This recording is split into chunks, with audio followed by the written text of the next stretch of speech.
Gözlerinde kalmışam düşün, tek kalanda hislerim dön ellerim üşü. Ve sanki sen gedende bir canım düşüp, olmayan da hasretinle cansızam düşün.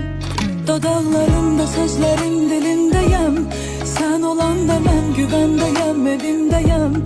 Kipriğinde saçlarındayım telindeyim, hissedilmeyen bilinmeyen görünmeyen seninleyim. Ben hasretinle yanma sen diye, yanındayım de gözyaşınla batma sen niye?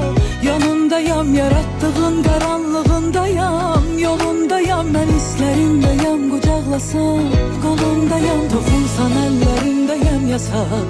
Solundayım seninleyim dayanmadan seven, yorulmayanla biz de sen uzakdayan tamam. Sarılmayak ve sınsa kalbimiz yad olmaya, kırılmayak gel.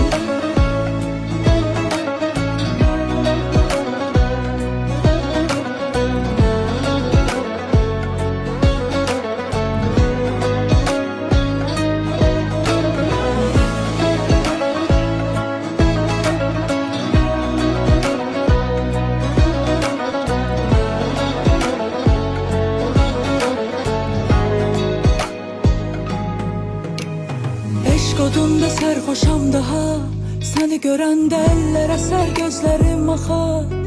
Ve sanki sen olanda hislerim rahat, sen gelende kış çekilir geri gelir bahar.